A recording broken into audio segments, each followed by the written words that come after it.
পাবে পাবে পাবে বিল্লাল চারকানে দুজক হাসর ফুল সে রাওয়াতার মিজা দুজক হাওয়াশর ফুল সে রাওয়াতার মিজানে। আমার বাবারা ভাইরা মোল্লা আলী কারি তার মিরকাত কিতাবের মধ্যে বর্ণনাটা এইভাবেই করেছেন। বেলাল যখন সিন উচ্চারণ করতে পারে না, বেলালের মনি ঘুমাইয়া জিব্বার মধ্যখানে প্যারাক ঢুকিয়ে দিয়েছিল। পরবর্তী সময় বেলাল আযান দেয়, শিন উচ্চারণ করতে পারে না, আশ বলতে পারে না, তিনি আস বলতেন।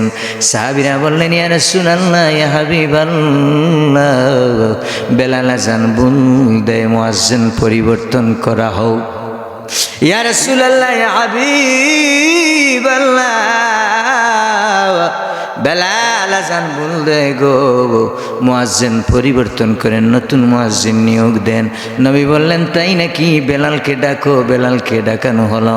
নবী ডাক দিয়ে বললেন, ও বেলাল, তুমি নাকি আযান বল দেও, তোমার আযান নাকি হয় না রে বেলাল, তুমি আর কালকে থেকে ফজর থেকে তুমি আযান দিবা না রে বেলাল।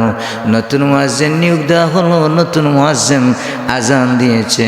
এইদিকে বেলালকে যখন নিষেধ করা হলো, বেলাল কাঁদতেছে, ওঝর দ্বারা চোখের পানিগুলো ফেলে ফেলে কাঁদে আর নবীর কাছ থেকে চলে যাচ্ছে। নবী বললেন, বেলাল রে, কেন রে তুমি কাঁদো, কি হয়েছে রে বেলাল? হযরত বেলাল ডাক দিয়ে বললেন, ইয়া রাসূলুল্লাহ,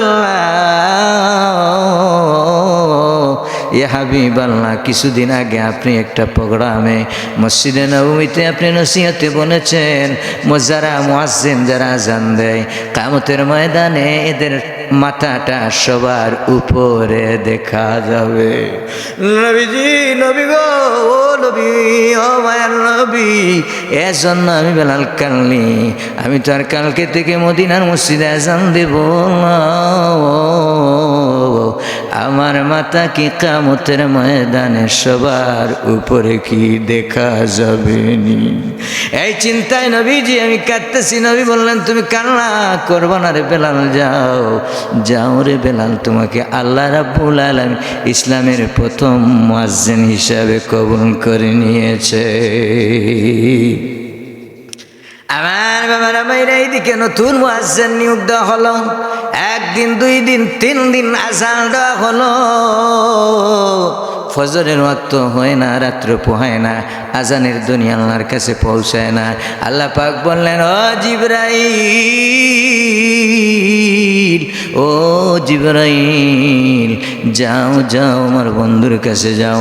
কি হয়েছে রে মদিনার মসজিদে আজকে 3 দিন ধরে কেন আযান হয় না? কেন বেলাল আযান দিচ্ছে না? আযানের ধ্বনি কেন শোনা যায় না? ও জিবরাইল, যাও যাই আমার বন্ধুকে বলো। এবার জিবরাইল আসলেন, আয়েশা সালাম আনতে বললেন, ইয়া রাসূলুল্লাহ, ইয়া হাবিবাল্লাহ, কি হয়েছে গো? আজকে 1 দিন, 2 দিন, 3 দিন পর পর মদিনার মসজিদে আযান হচ্ছে না, কারণ কি? নবীজি বলেন, কেন রে জিবরাইল? আমি নবী নিজেই তো ইমামতি করতেছি, আযান তো নিয়মিত হচ্ছে।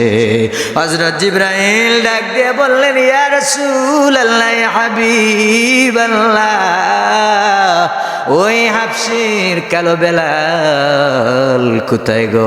ওই হাবশির কালো বেলাল যতক্ষণ না মদিনার মসজিদে আযান দিবে, ওই আযানের ধ্বনি আল্লাহর কাছে পৌঁছাবে না। সর্বশেষ যেদিন ফজরের আযান হয়েছে নতুন মুয়াজ্জিনের মাধ্যমে, মোল্লা আলী কারি তার মিরকাত কিতাবে লেখেন, নবীজি এক এক করে 3 বার বাহিরের দিকে, জানালার দিকে তিনি তাকিয়েছেন। রাত্র নিফুহায়, সূর্য উদয় হচ্ছে, তিনি দেখতেছেন, কিন্তু না দেখেন আযান ঠিকই হচ্ছে, কিন্তু রাত্র তো পোহাচ্ছেন না, ফর্সা হচ্ছে না।